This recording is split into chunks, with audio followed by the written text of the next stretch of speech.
Hello, everyone, and welcome to this information session on animal research and education ethics, with a focus on the educational aspect. My name is Sean Lacey. I'm the university's Research Integrity and Compliance Officer.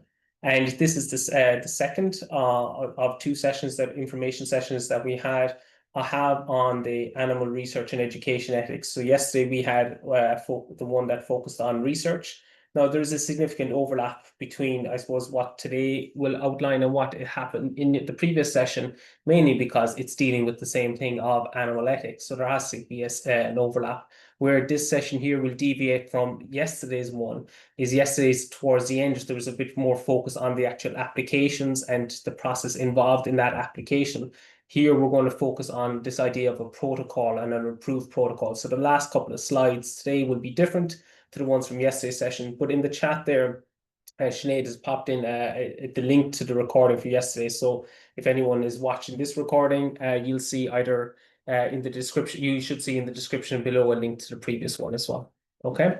So just to kind of maybe just set the scene a small bit in terms of animal research and education ethics and what's required within the university now. So we have an animal research and education ethics policy. It was approved by the Academic Council on the 30th of May.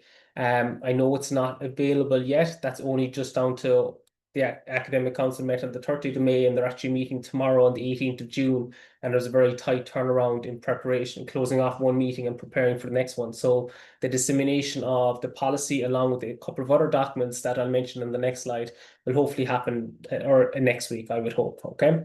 But that doesn't stop us trying to have this information session as well. And when it comes to the policy, it calls out that all research and educational activity that involves animals is required to undergo a formal ethical review prior to commencement of the study. So that's any engagement with animals for research or educational purposes is required to engage with an ethics committee, essentially, which I'll speak to now in a couple of minutes, but prior to commencement of the study. And you'll see there that I've underlined the word study. So study is obviously is a broad term here, that it relates to kind of a research study, but it relates to kind of a program of study as well, and equally a module and so on like that. There are many examples to what engagement with animals for research or educational purposes are. In the policy, we call out a couple of examples just to kind of set the scene, but these are not exhaustive. It's not an exhaustive list, and I'd always be cautious that when I put together a list that I would never want it to be seen as a tick box, right? I'm not doing that, I'm not doing that, not doing that. Oh, I must be okay. So that's why I'd always try to put in that caveat, but not limited to. So it's just some examples of the type of whether it's engagement with animals, for whether it's research or education, would be medical research, drug testing or vaccine development, behavioral studies, genetic research, demonstration or practicing of husbandry techniques, or disruption or interference of animals with their natural environment, and so on like that. Okay, so you can see that this covers, there's a good few, I suppose the depth there is quite broad, but that's not exhaustive. There could be, essentially, if there's engagement with animals for education or research purposes, there needs to be a link in with the ethics committee, which we'll speak to there now in a minute or two, okay? I've already mentioned the policy. We actually have 5 documents in total that have been approved by the Academic Council. These documents were developed by an animal research ethics working group. They would have been channeled through the Research and Innovation Committee for feedback, along with the Animal Welfare Body and various heads of function as well, before going to the Academic Council for approval. They were approved on the 30th of May, and they're for implementation on the 1st of September. So the purpose of this is obviously just to kind of set the scene and allow, I suppose, colleagues a time to maybe prepare or to kind of think of, look, what are the implications for actually having these for the introduction of these policies and associated documents. So we have an ethics policy. We have a terms of reference for the Animal Research and Education Ethics Committee. So we have a committee, and we have the chairperson of that committee is Dr. Garode S. Sayers, and Dr. Garode Sayers is just an apologies for today's meeting, but we have a committee and it's up and running.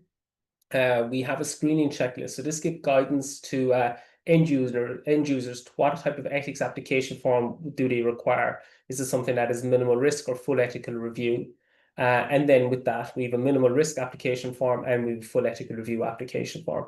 And like I said, all these documents here have been approved by the Academic Council, and they are for implementation on the 1st of September. Another document which we have it as a draft document at the moment, and it's the one that we'll speak to towards the end of today's session, is an approved protocol. And this is for if you're looking at engaging with animals for teaching, educational purposes, and you're doing it on a regular basis, as in it's a program of study, whether it be a module or an actual program, and it's been repeated every year. I suppose, as opposed to maybe going to the ethics committee at the start of every year for ethical approval, it's to look at agreeing on a protocol to how the education with animals will be conducted, and having that a protocol approved by the Animal Research and Education Ethics Committee, and then it for to stand or to last for 5 years. That will be essential. That is the plan for it. And the reason we leave it as a draft is because we know that this is, I suppose, we have to, I suppose, engage with the various heads of function, the various colleagues within departments to see, look, what exactly format do we want this in? Now, it's in an indicative format at the moment, but we decided to leave it as kind of in a draft as opposed to something that's been formally approved, to allow that bit of flexibility around changing it depending on program needs or module needs. All these documents will be, I know they're not there yet, but they will be once they're shared from the Academic Council, will be available on our Animal Research Ethics webpage. Animal research ethics, whether it's for research or education purposes, actually is going to be guided by certain sets of principles. Okay, and when we look at these, it's a case of where when you're engaging with animals, it's where there's no appropriate alternative available, where the minimum number of animals are actually being used, where it's the minimum necessary pain or suffering or distress is caused to the animal, and is where there's appropriate welfare provisions in place. The principles then that basically underpin all engagement with animals are our 3Rs. So these are legislative principles that we have. I won't read out what they actually are there. You can see that in your own time. But essentially, it's around the idea of replacement, reduction, and refinement. And I should have just flagged it at the start of today's session here. The slides here are text heavy. And that's because I suppose the content is something that's quite important to actually have clear and has a point of reference. So hopefully the slides would be seen as a point of reference for you afterwards. And these slides will be uploaded to our digital repository, our institutional repository afterwards as well. And that the institutional repository being stored. Other principles that we look at when it comes to engaging with animals for research or education purposes is the appropriate benefit and harm, the competence of the actual researcher, and the researcher is a broad term there, that will be researcher, educator, the data management and the collection, the duty of care, and openness. So they're the principles that we'd have in terms of when we're looking at engaging with animals.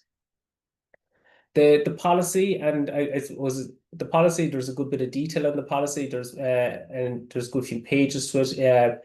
The reason for that is because obviously it's quite an important topic that we're looking at, and these next two slides I just look to kind of maybe mention a couple of the points from the policy, but again, these are not exhaustive.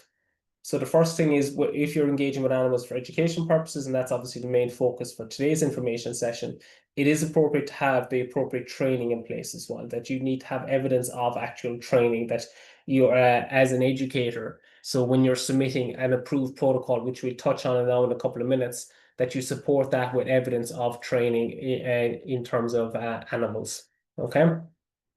The Animal Research and Education Ethics Committee will oversee the review of all use of animals, whether it's for education or for research. It's important then, and again, I know we're going to be going down the route of an approved protocol. So you may be a lecturer for a particular module, as in a module lead. But if you are, and you're going to be looking at submitting an approved protocol, but it's just important that your head of function would be signing off on that as well. Okay. It is important that when it comes to these protocols, that we have the appropriate detail. Now, I would be hopeful that the template document that I'll have a couple of screen grabs of towards the end of today's session provides enough detail to give a solid starting point. That is, if you complete the information as outlined in the protocol, it should be enough to as a starting point anyway in terms of a study design. And again, the word study being quite broad in this case. The study could be a module, could be a program, it could be a dissertation for educational purposes. It's natural that when you engage with the ethics committee, that hopefully you'd get approval for a particular engagement with animals for education purposes, that your planned or your proposed engagement with animals may change. And that's completely natural. And if your proposed engagement with animals changes and that change has ethical implications, it's important then that you revert to the Animal Research and Education Ethics Committee. If your study changes, and again, study being a broad interpretation, if it changes and it doesn't have ethical implications, but there is a change in terms of the engagement of the animals, at the very least, the animal welfare body should be should be made aware of that. And that's I'll touch about on the animal welfare body in a couple of minutes as well. Then the study report is if a module actually stops, or if you're not renewing it, that you would complete an end of study just to kind of close that loop for the ethics committee. There can be engagement with external collaborators, and this would be, you'd see that we have some modules that are facilitated in linking in with external collaborators. So it's important that at all times that the policy and the principles we outline here for the university are upheld, irrespective of collaborating with somebody else or not. They may have different ways of doing things, but it has to align with our principles as well. Okay.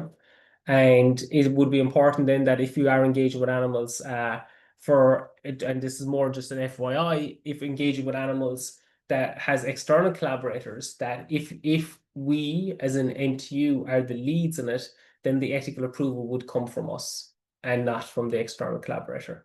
And as always, and the university would reserve the right to overrule a decision from an external entity as well. Okay.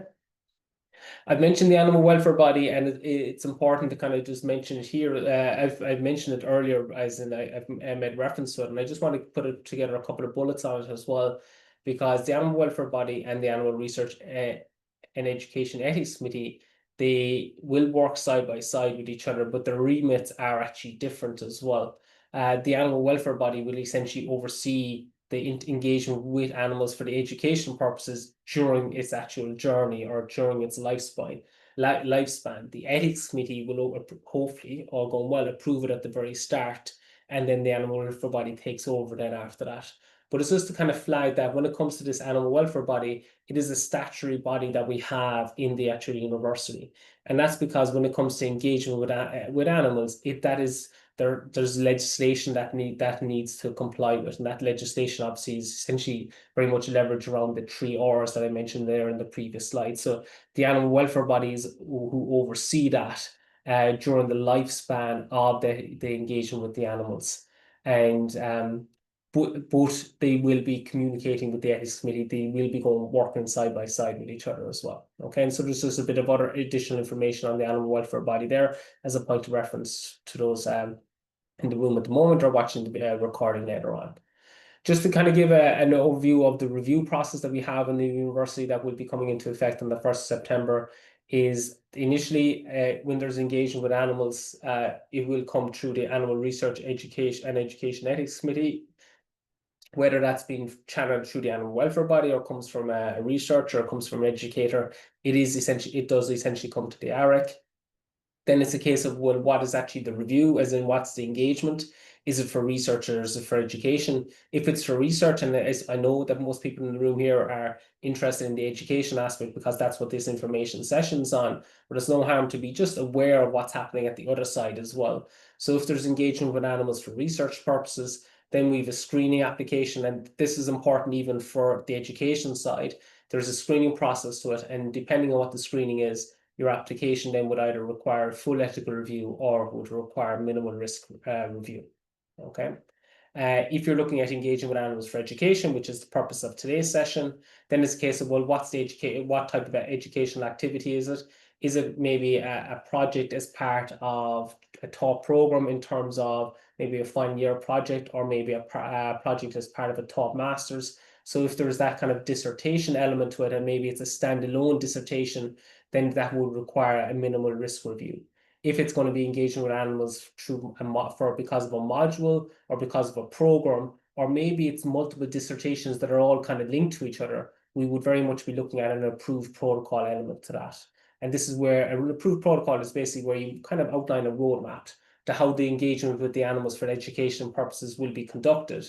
And then it's to comply with that roadmap, which is your protocol, and that should stand in around 5 years. That would be the plan for this. And that's kind of, I'll give a kind of an overview of that approved protocol now in a couple of minutes as well.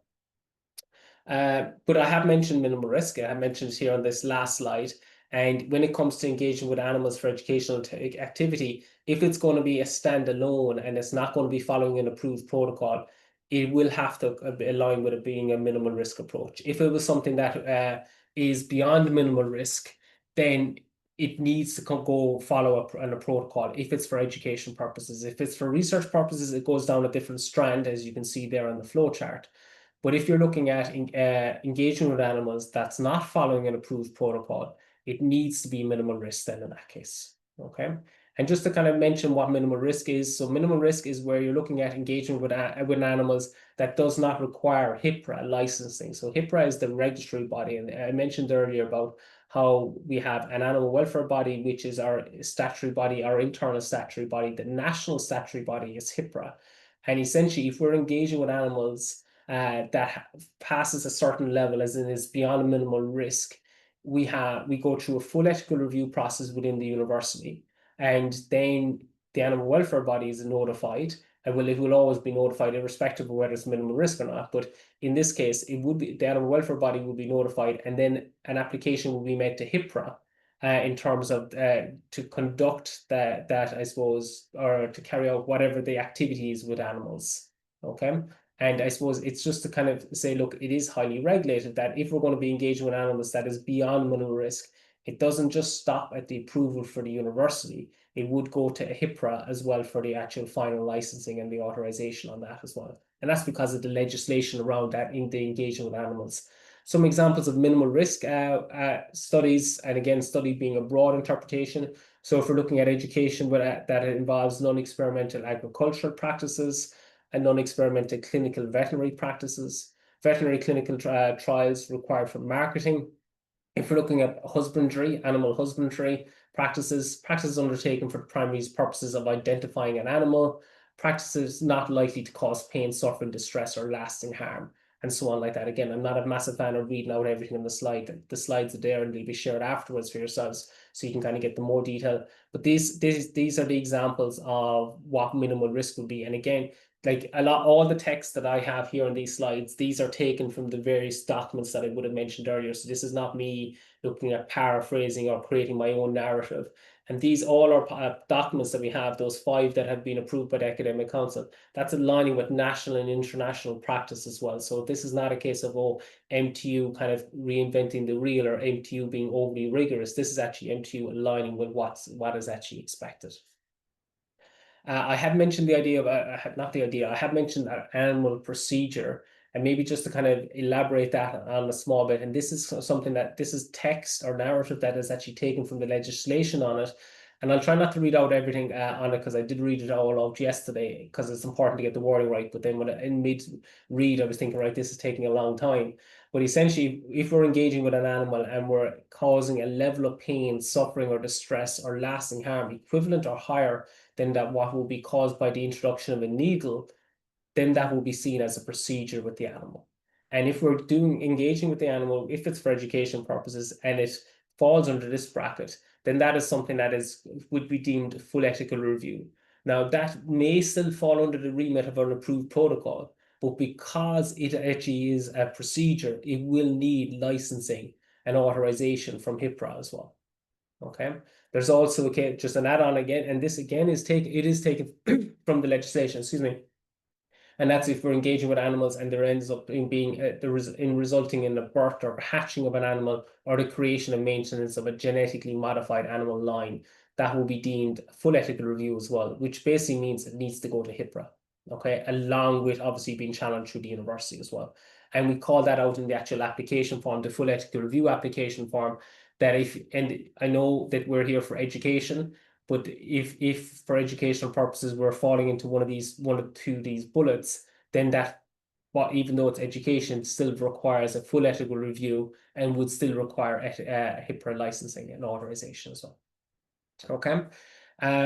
To give a small bit of guidance to what we would see as minimal risk and full ethical review, and The minimal risk, it is important for education purposes, because in that flow chart I showed earlier, that if we're looking at dissertations for taught programs, they need to align with a minimal risk approach. So that's where this screening checklist will really be helpful for there. But ideally, again, it's the approved protocol route is what we'll be looking at. But that's a journey in itself. That's going to take the full academic year to have these protocols channeled through the Animal Research and Education Ethics Committee.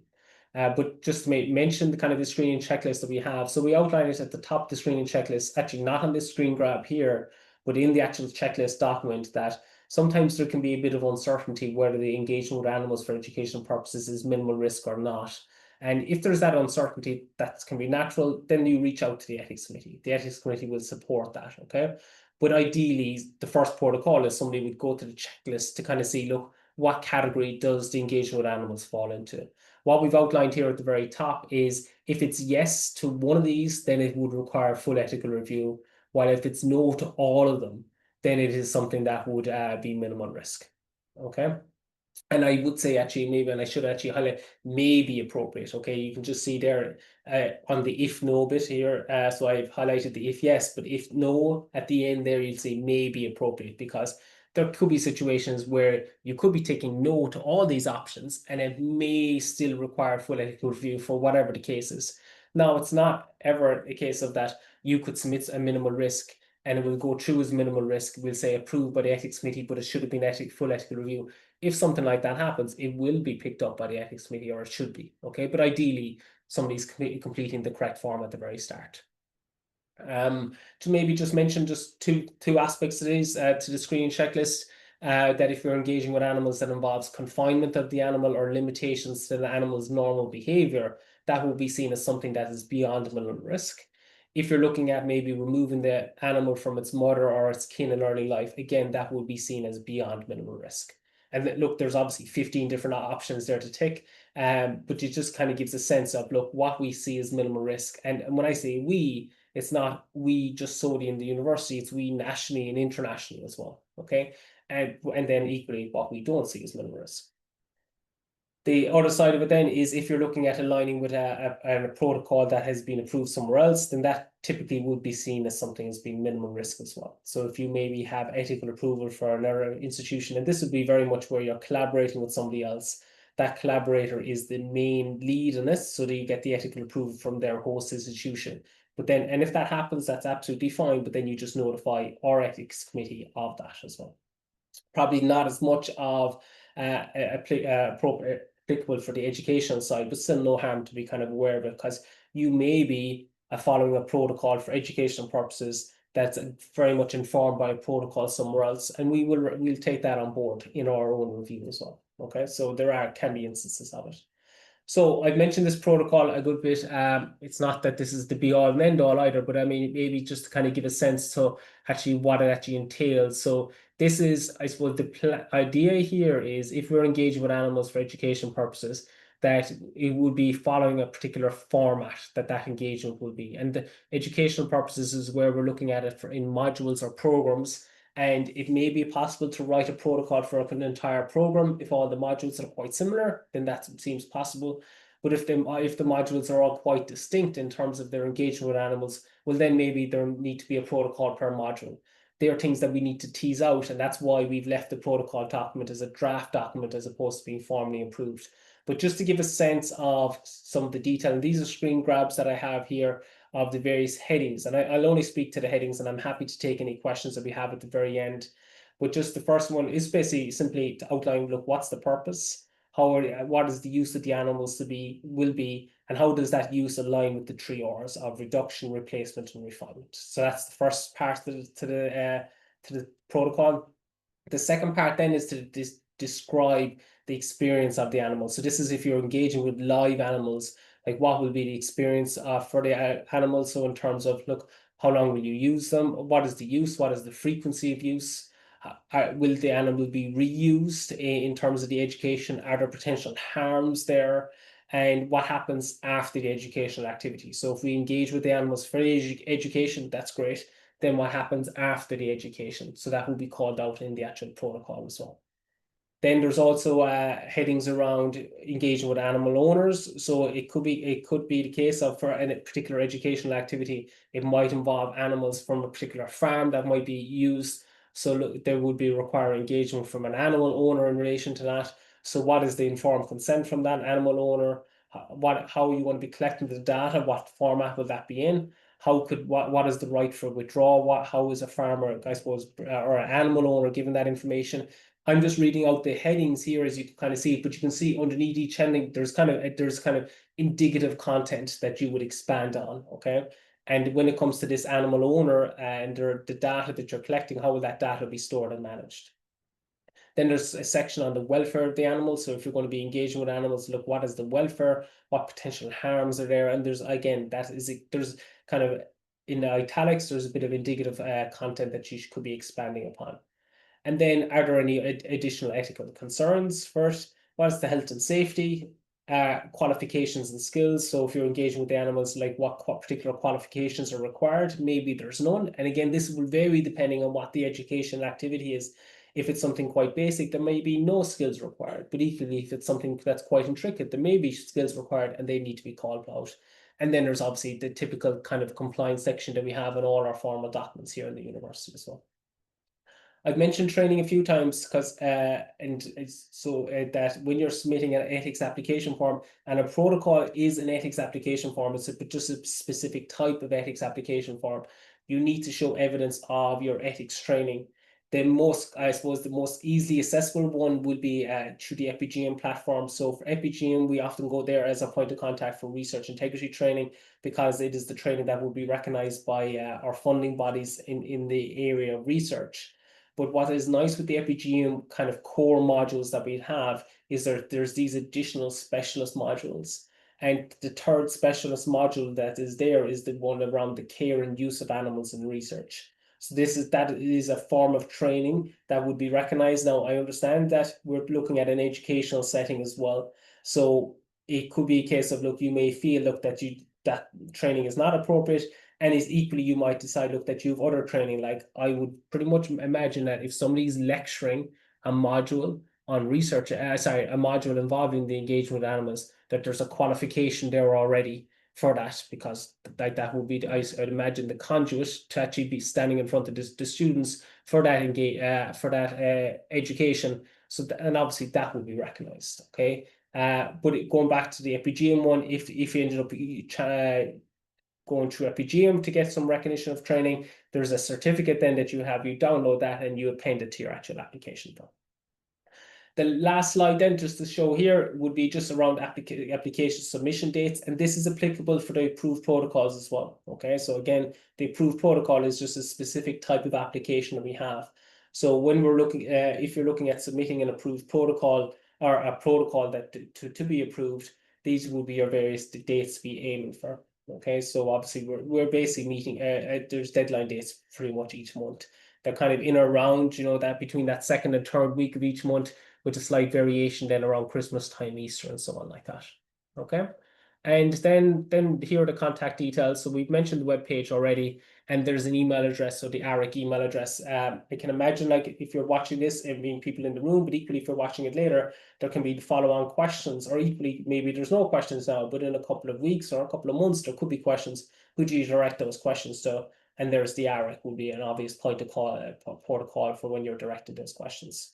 And that's really it for this information session. So a bit of an overlap with the research one, because it is essentially dealing with animal ethics, but obviously we're focusing on the education side a small bit more, and that's where those last couple of slides around the protocols and stuff like that really come to the fore. But look, thanks very much for your time here with this, and we will leave it there for this part.